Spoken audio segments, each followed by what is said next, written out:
Á sögulegum tíma hefur ekkert land orðið til, hvergi nema í þessum eyjaklasa út af suðurströnd Íslands, eyjan Surtsey.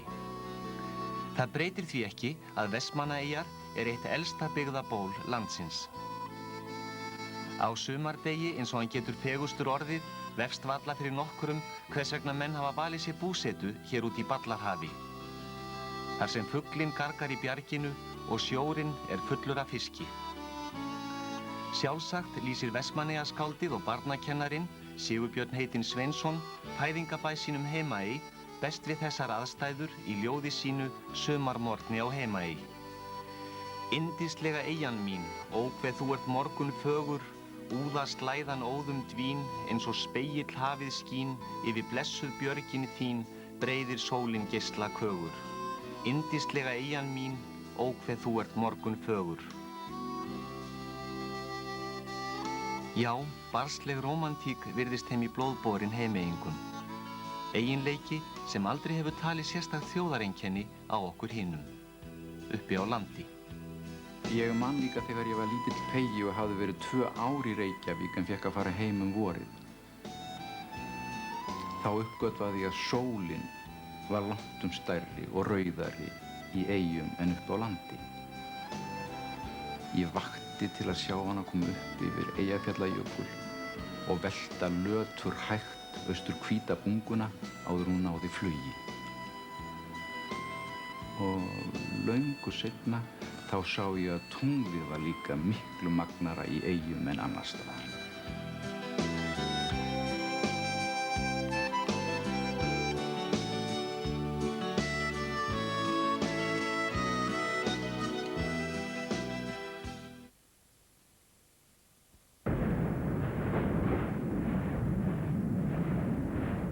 En það ekki allt eins og áður var á Heimaey. Þar breyttist margt á einni nóttu. Klukkan 2 aðfaranótt 23. janúar 1973 opnaðist 1600 metra löng gossprunga á austurhluta eyjarinnar, við hliðina á 5000 ára gömlu Helgafellinu. Glóandi gosefni þeyttust í loft upp úr 40 hraungígum á sprungunni. Strax þá nótt fóru þeir sögufrægu kirkjubæir undir hraunið. Myndarlegir sveitabæir í fegusta umhverfi og prýddu flest póstkort frá Vestmannaeyjum.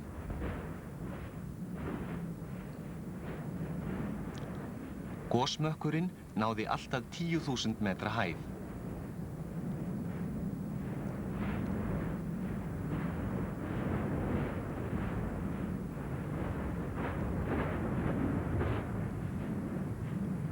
Halla Guðmundsdóttir, húsmóðir og bókavörður, var ein heima með börnin sín, sem þá voru 7.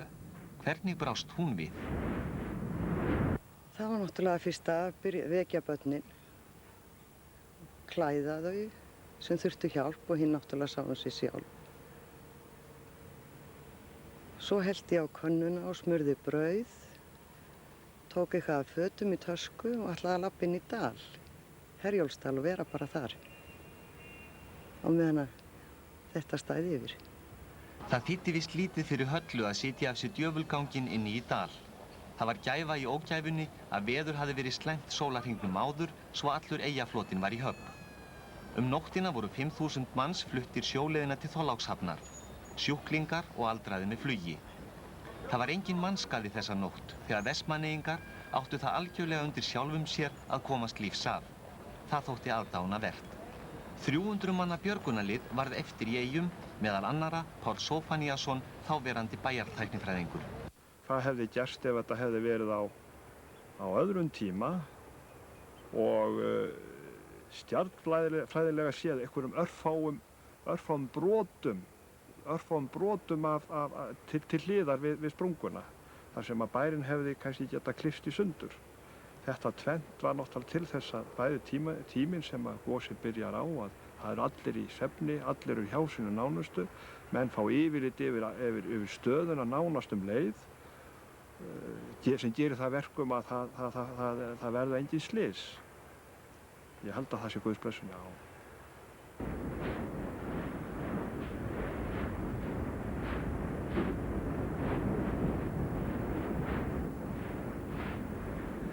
Í morgunsárið komu fyrstu skip og bátar sem hafði verið stefnt til eyja úr öllum áttum til aðstoðar.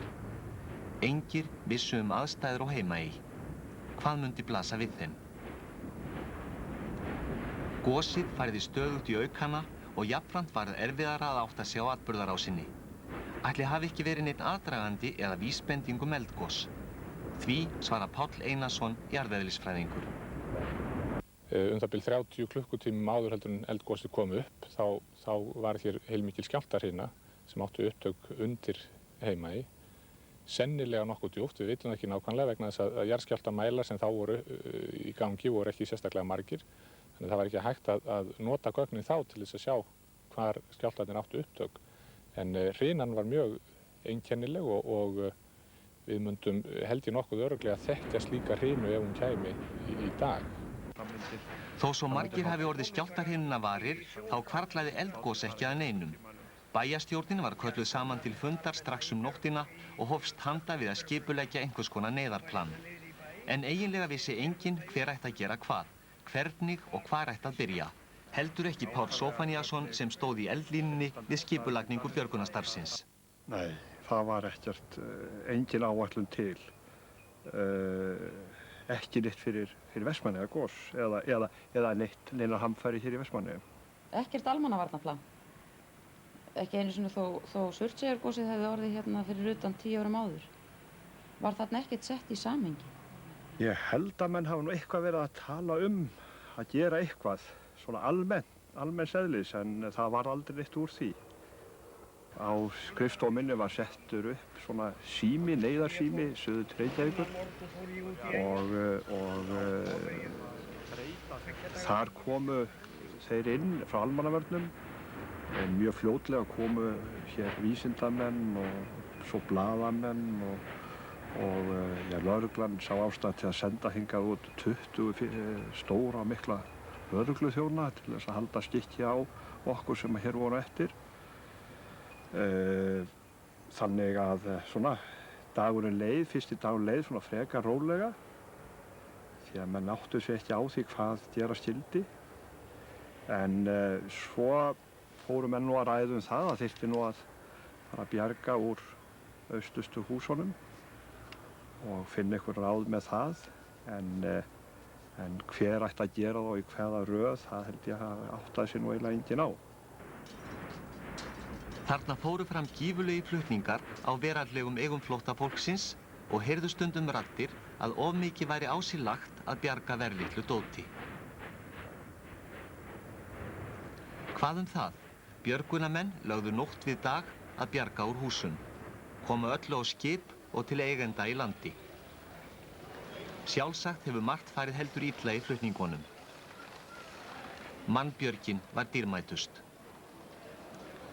En hvernig leið ungri Vestmannaeyjastúlku, Maríu Tegeter, sem heyrði ósköpin heima í Eyjum í útvarpinu? Hræðilega. Ég var stödd í Hafnarfirði með vinkonu minni. Við höfum farið 2 dögum fyrir gos og til að skemmta okkur. Og við vorum vaktar upp á morgunum 6 og okkur sagt að væri fyrir að gjósa. Og við náttúrulega fylltum skelfingu. Við sem í rauninni eiginlega ekkert hvað var að ske en goslít að vera eitthvað hræðilegt. Og við náttúrulega drifum okkur fram úr og hlustum á fréttirnar. Fylgdust með þeim alla morguninn. Fram undir hátíða með minni þá fengum við svona vitneskju hvar fólki væri og hvert við getum leitað til þess að heyra frá því og vita hvernig það hefði það. Hvort það hefði yfirleitt haft það að flýja. Svo var lítil dóttirinn hérna, var það ekki? Já, ég bjó hjá foreldrum mínum með dóttur mína sem var 1 og hálfs árs þá og þau náttúrulega flúðu með hana með sér. Og svo allir ættingjar mínir, ég á 3 systkin sem náttúrulega og þau voru með stóra fjölskyldur. Man hafði áhyggjur af þessu öllu. En svo hittust við hjá frænku minni í Reykjavík þennan sama dag og það var náttúrulega fagnaðarfundir. Gosið var gríðarlega kröftugt fyrstu dagana. 1 viku eftir að það hófst var eyðileggingin orðin óskapleg. svo við lá að mönnum féllust hendur.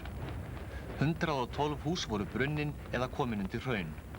Hálfri viku síðar var talið að hraunið væri orðið 40 miljón rúmmetrar og þakti þá 1,4 ferkílómetra. Það var hald manna að 2 milljónir rúmmetra hefðu fallið af vikri og ösku. Austast í bænum var vikulagið orðið 5 til 6 metrar að þykkt. Slökkvilið bæjarins þurfti oft frá að hverfa. Það varð ekki við neitt ráðið.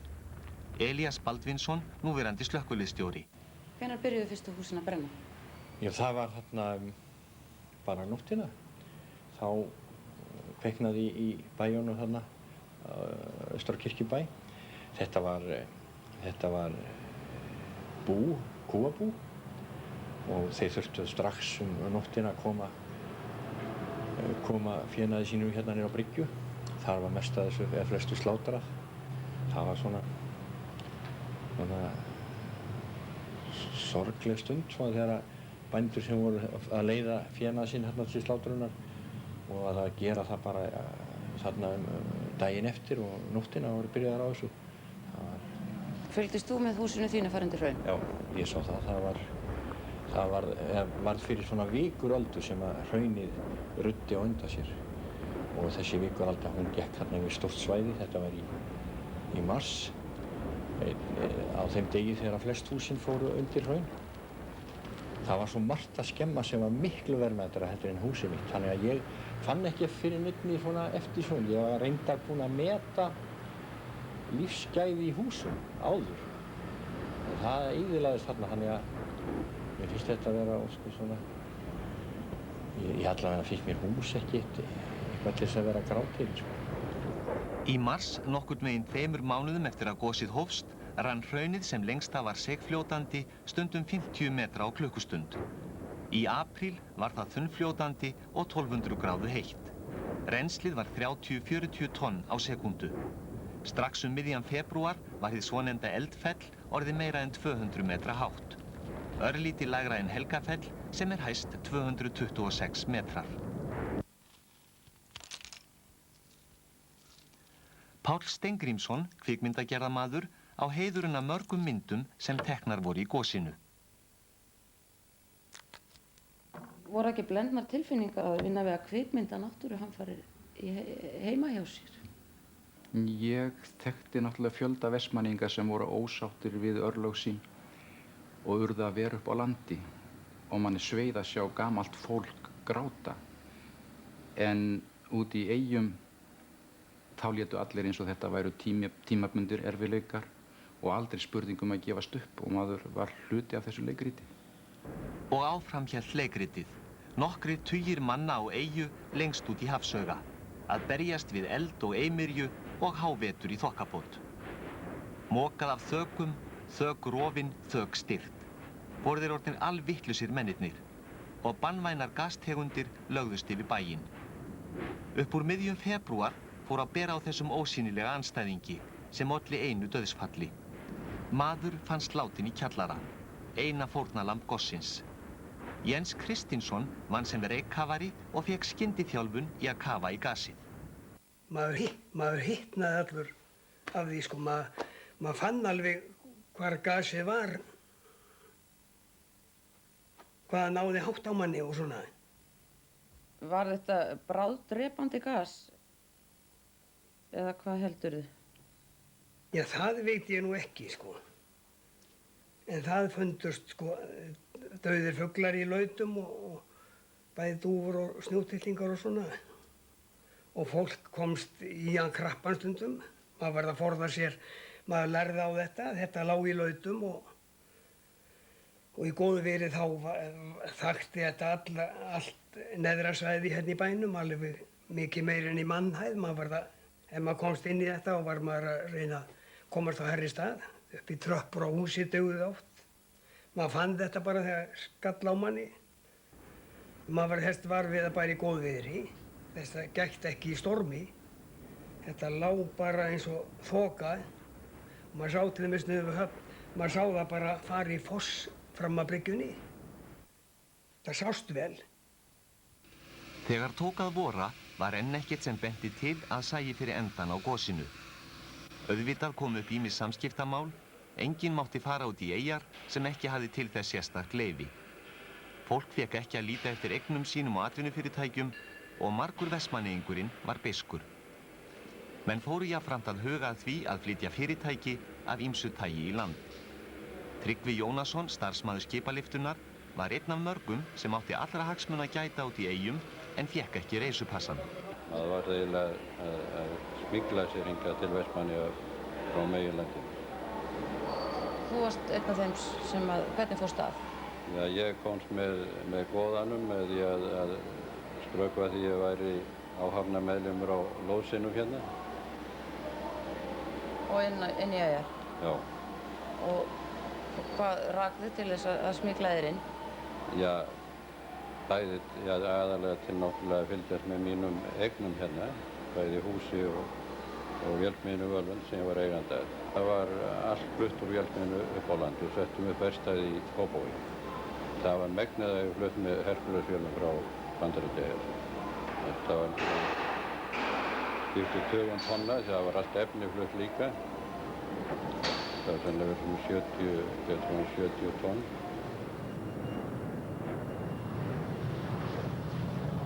Og enn í ógnun. Það benti allt til þess að hraunrennslið myndi loka höfninni. Þá yrði víst fokið í flest skjól, Vestmannaeyjahöfn, lífæðin á hafnlausri suðurströnd Íslands, sem líkast til var aðalástæðan fyrir þessu þrotlausa björgunarstarfi. Það var hafist handa við að kæla hraunið, stórmerkileg tilraun sem leiddi af sér aðra ámóta. Þorbjörn Sigurgeirsson, prófessor, hann byrjaði nú að tala um þetta strax og verið var að kæla hraunið. Það voru dælt alltaf 1.000.000 tonn af vatni eða sjó ofan í hraunið, 1 rúmmetri á sekúndu fór bara stóra dælikerfið. Þar að auki hafði Sandey dælt einhverjum 20.000 rúmmetra á hraunkanti niður með höfninu. Þannig að þar sást þessi gífurlegi kraftur sem var í hrauninu varðandi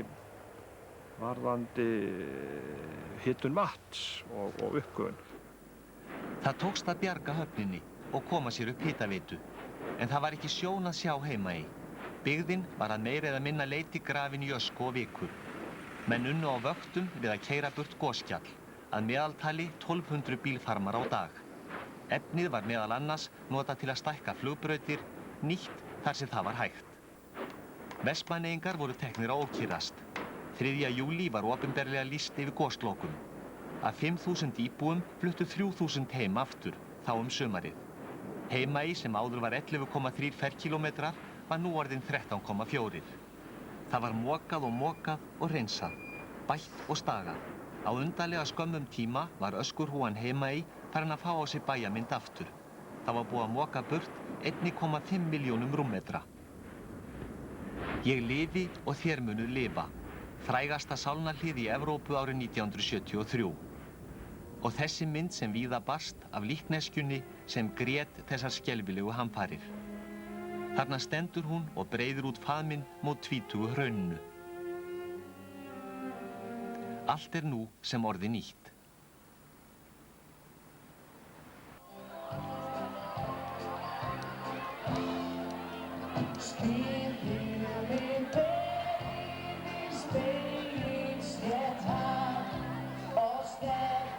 Það þjóðhátíð í Eyjum sumarið 1992 og þjóðhátíðarlagið frumflutt.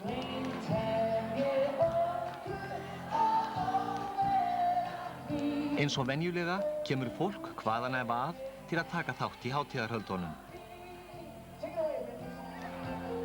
En margir eru hálfu utanveltu því hér þarf að kunna að skemmta sér og ekki síst að vera vestmanneyingur. En hvernig eru þó vestmanneyingar?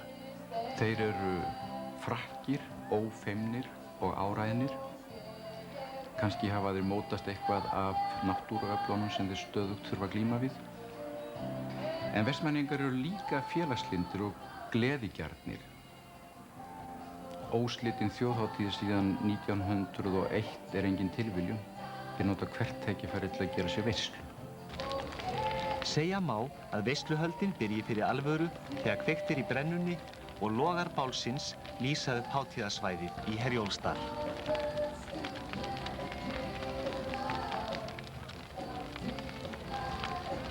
Að eignast ættartjald og gítar nauðsyn. Hárgreiðslu og snyrtistofu bæjarins hafi ekki undan dagana fyrir þjóðhátíð. Alvöru Vestmannaeyingar gera sig fína fyrir þessa 4 sólarhringa útilegu.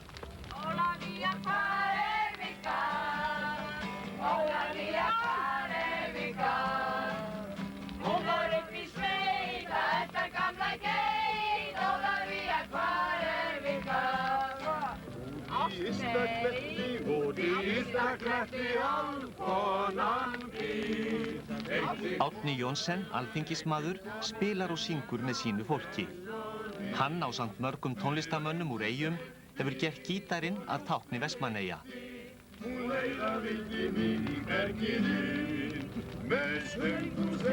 Gísli Helgason, tónlistarmaður, spurður hvers vegna gítarinn suðræni eigi svo langa sögu í Eyjum.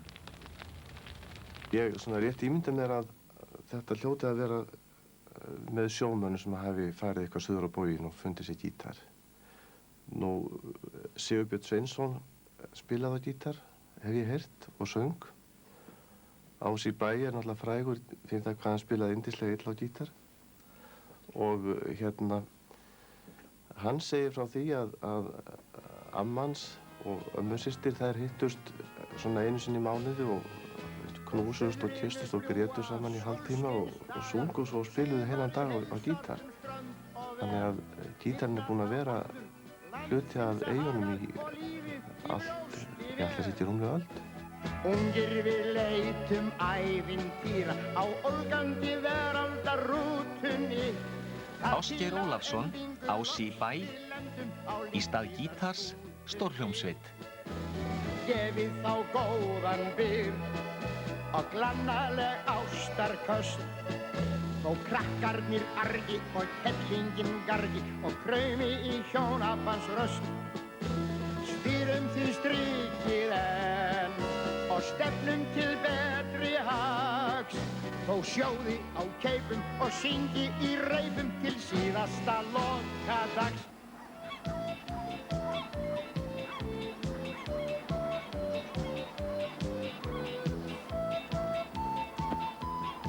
Það varðalegur síðsumardagur, líkast til sunnudagur.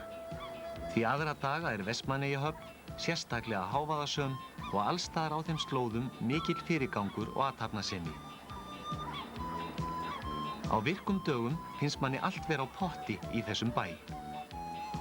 Og það snýst allt fiskinn og bátana og sjóinn. Allir vinna enda umlíkja eyjarnar gjöfulustu fiskimið í Norður-Atlantshafi. Já, það ekki nóg að veiða fiskinn. Mömmur, ömmur og kærustur koma góðu gagni. Þær vinna frá morgni til kvölds, eyjakonurnar, við verðmætasköpun úr blessuðum fiskinum. Og barnalega veggskreitingar fiskiðjunnar segja meira en mörg orð atvinnuþátttöku æskufólksins.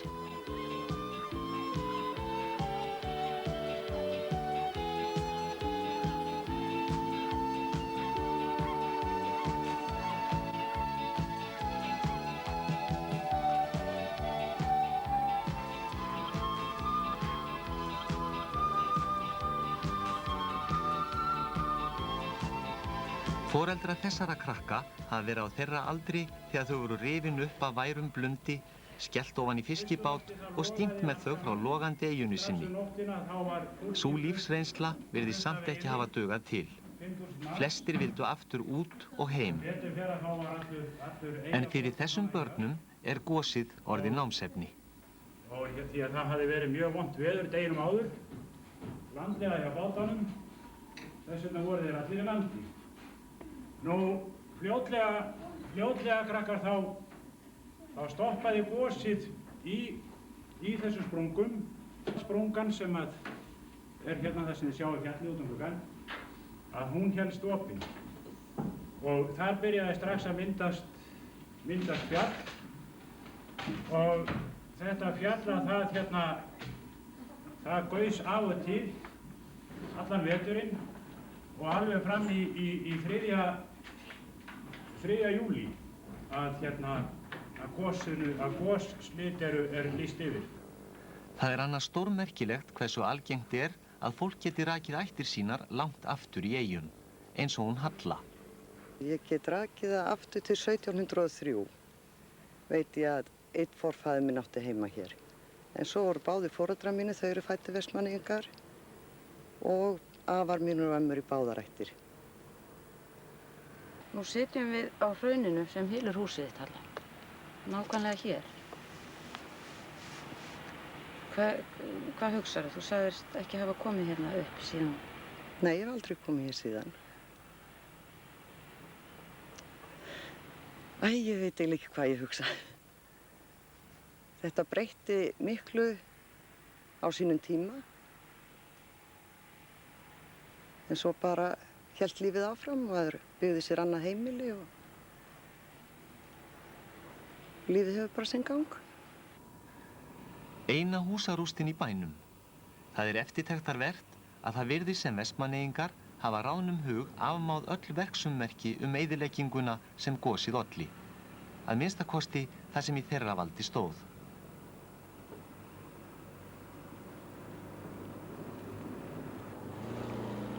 Og það engin beygur í þeim að byggja glæsivillur á þessari mjög svo virku eldstöð.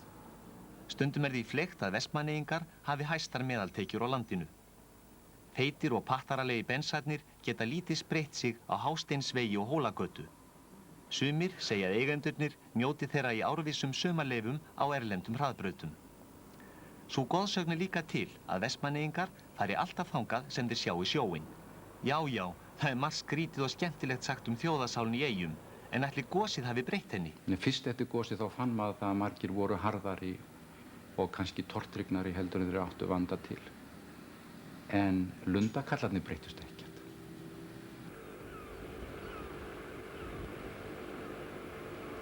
En lundakallarnir breyttust ekkert.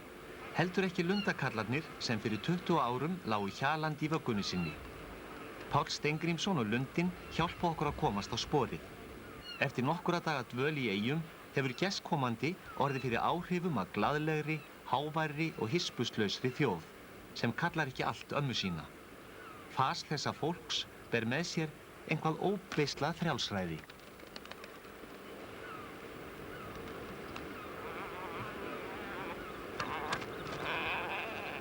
Sigurður Sigurðsson kynntur okkur sem töðrugæi en námsmaður í Reykjavík. Hvernig líkar honum eyjalífið? En mér er mjög gaman að koma hingað og vera hérna. Þetta finnst mér vera toppun. Ég get ekki hugsað með sumar að vera í eyjum, sko. Miklu meira spennandi að vera í eyjum á sumri heldur en nokkuð tíman í borginni. Það er malbygginu bara. Þetta er bara miklu frjálsari. Það hver sjálfum sér næstur. 6 vikna lundaveiðitíminn senn á enda. Jakob hefur eytt síðustu vikum í úteyjunum. Hann upprennandi stórstjarna í lundaveiði og staðfestir þá kenningu að lundastofnin í eyjum fari stækkandi. Veiðimaður og náttúruverndarsinni í réttum hlutföllum og selur okkur fullan poka af blóðugum fugli.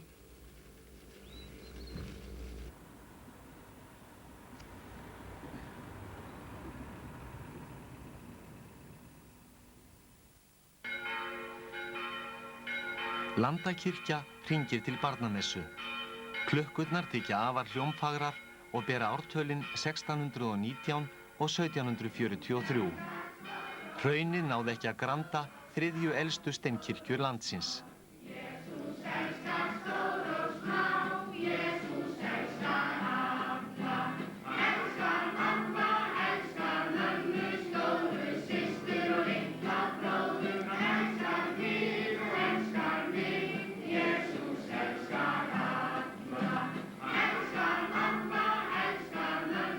Og þarna trónir afmælisbarnið Eldfell og hefur hægt sig. Hlakkar sjálfsagt til að fá grænan kjól eins og Helgafellið þegar það komið til vits og ára.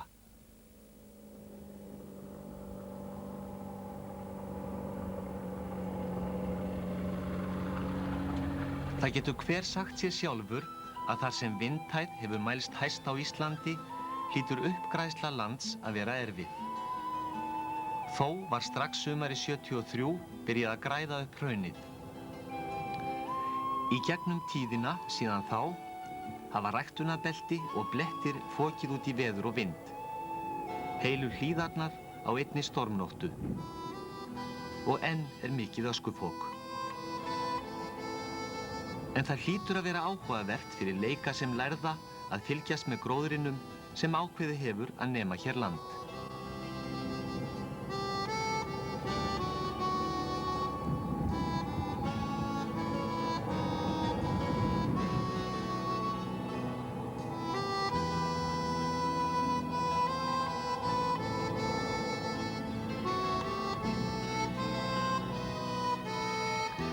En það fór aldrei svo að ekki hefðist eitthvað upp úr ósköpunum.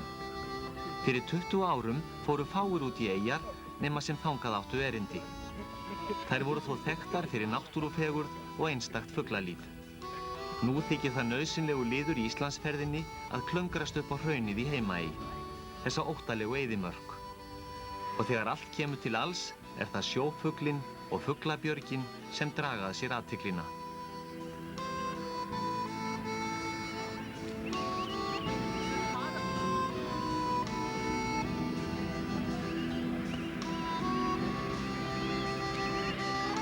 Hvað segir Páll Helgason ferðamálafrömuður túrismann? Ferðamannaiðnaður í Vestmannaeyjum var ekki til. Og fyrir gos þá var ég hérna með húsgagn og raftækjaverslun, en oft á tíðum þá fór ég með ferðamenn af því að það komu nú ferðamenn hérna en það vildi enginn þjóna þeim. Og oft á tíðum þá hreinlega lokaði ég verslunni hjá mér og fór með ferðamenn í skoðanaferð með hérna af því að mér fannst það eiginlega þess virði. Nú, ég byrjaði fyrst með eina rútu en síðan hefur þetta undið upp á sig svona smá saman og í dag þá erum við komnir með 7 rútur og glæsilegan bát og við erum komið með stórt hótel upp á 40 herbergi, við erum komið með veitingastað, við erum komið með pub, við erum komið með næturklubb.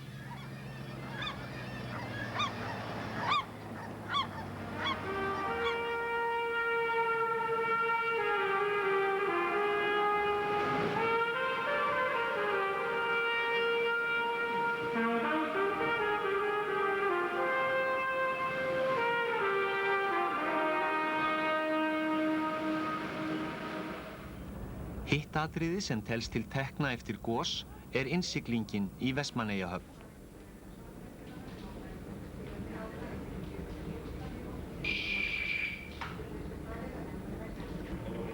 Skipstjórinn á Herjólfi, Jón Reynir Eyjólfsson, útskýrir hverju hraunið breytti.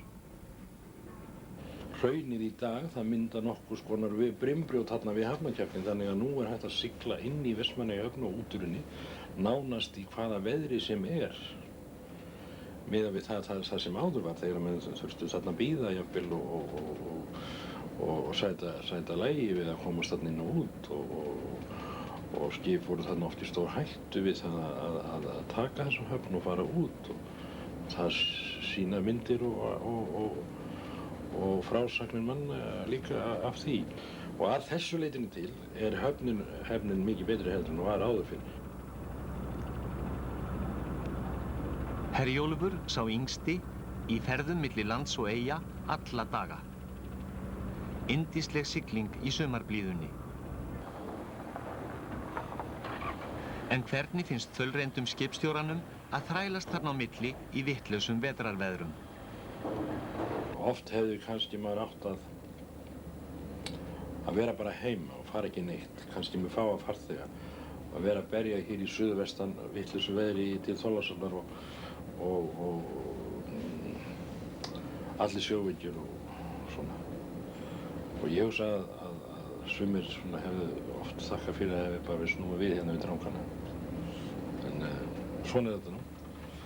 Að reyna að fara þetta þó að veðrið sé ekki kannski gott. Af því að áætlunin segir það.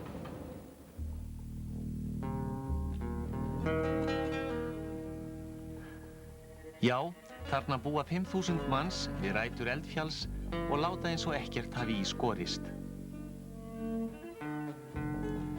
Ætli hægt sé að segja að Vestmannaeyingar séu forréttindafólk. Að leyfa sér að búa svo langt úr alfara leið, háðir dýrum samgöngutækjum og geta dregið sig í hlé frá afganginum af samfélaginu þegar svo ber undir. Eða eru þeir þarna okkur öllum til gagns? Eru þeir ekkert bágnir heldur? Ekkert hræddir við að búa á eldfjallaeyju og nóg pláss upp á landi? Þetta er það sem allir Íslendingar búa við. Nú, ég sagði hér einu sinni þegar að Fellín, sem var mikill andstæðingur kjarnorkuvera, kom hingað til Vestmannaeyja að ég vildi nú frekar búa hér á Vestmannaeyjum heldur við hliðina af kjarnorkuverinu Barsebäck sem að mikið styrrstóðum hérna í Svíþjóð. Svoleiðis og ég haldi mér nú við það svar. Líður ofsalega vel hérna. Mér fallið hérna. Bara ofsalega gott. Ég hugga mig við það að það er 5.000 ára helgafell og er það ekki, það er að verða 20 ára og það er þá, þarna, þú sér, 4.980 ár, þangað til það gís. Það vantar svo sem ekki. Þau fara hvort öðru ósköp vel þrátt fyrir 5.000 ára aldursmun. En hvað segir vísindamaðurinn Páll Einarsson? Vestmannaeyjar, allur þessi eyjaklasi er orðin til við eldgos og þetta svæði hér er það sem jarðfræðingar kalla eldstöðvakerfi og þetta er mjög ungt eldstöðvakerfi. Það getum sagt að það sé að rétt að slíta baskónum, þetta er nánast í fæðingu, þetta er rétt það bil að byrja. Þessi tvö eldgos, Surtseyjargosið og Heimaeyjargosið, þau voru tilheyra, má segja, óróa skeiði sem að ef til vill stendur enn, við vitum það ekki. Það kæmi í sjálfu sér engum á óvart þótt að hér gisi aftur á þessum eyjaklasa hér innan tíðar, en það er ekkert sérstakt núna sem bendir til þess að það sé í aðsigi. Fyrir 20 árum vissi hvert mannsbarn á Íslandi hvað viðlagasjóðshús var. Upprennandi kynslóð veit ekkert hús kennd við viðlög. Þetta voru timburhús gefin frá Norðurlöndum að mestum hluta reist í nágrannabyggðum Reykjavíkur, ætluð húsnæðislausum Vestmannaeyingum. En þeir yrðu þar ekki lengi. Halldór Ingi Guðmundsson, verslunarstjóri, flutti frá Eyjum 1979 og valdi að búa í viðlagasjóðshúsi. Þegar við fluttum á Selfoss þá voru náttúrulega mörg hús í boði og okkur leist mjög vel á þessi hús. Þetta er svona eins og gata eitthvað staðar í Skandinavíu. Þetta er ekkert líkt Vestmannaeyjum. Ég fluttist hingað sumar.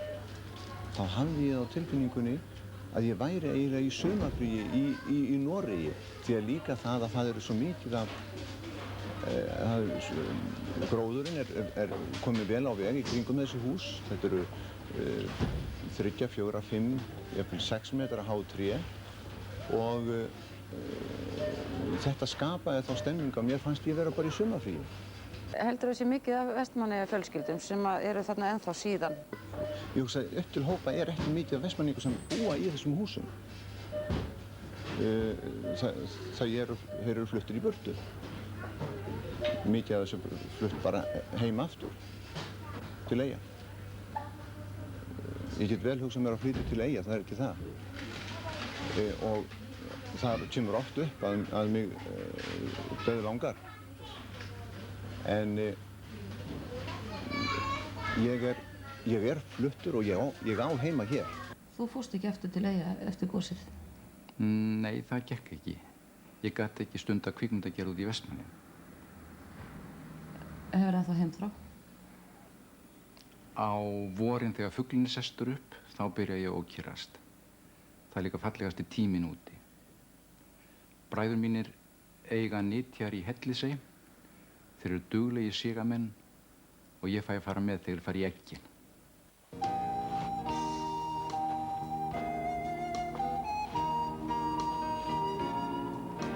Sprang, egg, fugl, sjór og klettar. Hver gleymir þessu sérstæða frelsi sem kynnist því ungur? Lífi Eyjapeyjans sem á sér fáar hliðstæður, heimur sem þeir einir hafa aðgang að. Við hin megum horfa á, skiljum sumt, sumt ekki.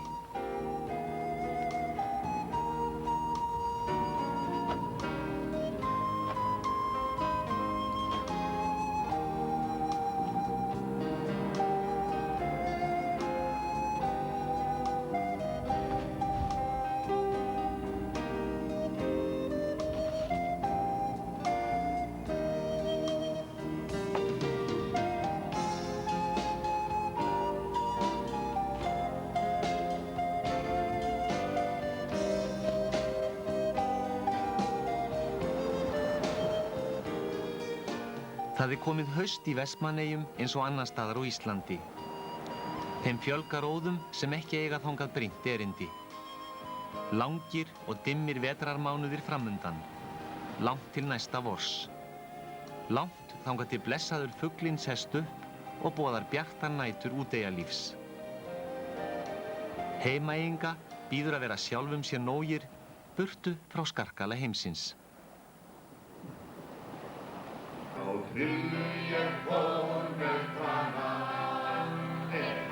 Og úteyjamenn halda sína árlegu uppskeruveislu. Ball sem á sér langa hefð og heitir Lundaballið. Þetta lokað samkvæmi og þangað komast eingöngu þeir sem nytja úteyjarnar og þeirra gestir. Það var því ekki hlaupið að því að komast inn á árshátíð Bjargveiðimannafélags Vestmannaeyja eins og stóð á prógramminu.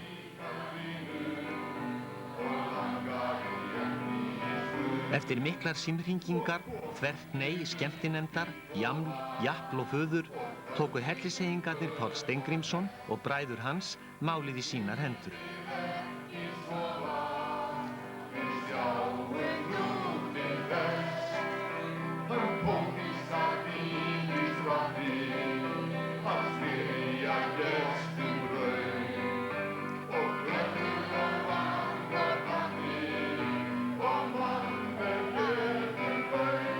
Þeir sem nytja eyjuna Brand hafa veg og vand af Lundaballinu 1992. Allt úr eyjum nema púrran, segir kokkurinn. Meðal þess sem á matseðlinum eru villikryddaðar lundabringur með villibráðasósu, kryddlegin súla, oriental, reyktur lundi með brúnuðum kartöflum og rófustöppu. Reykt súla í chantilly-sósu. Og hljómsveitin Eyjamenn ásamt söngkonu er reiðubúinn í dansinn.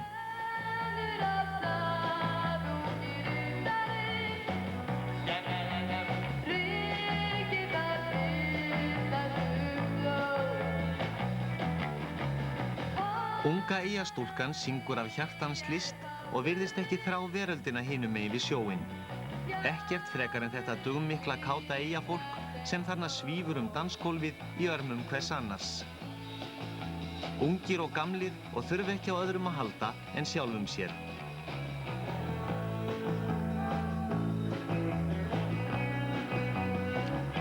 Okkur fer að verða ofaukið.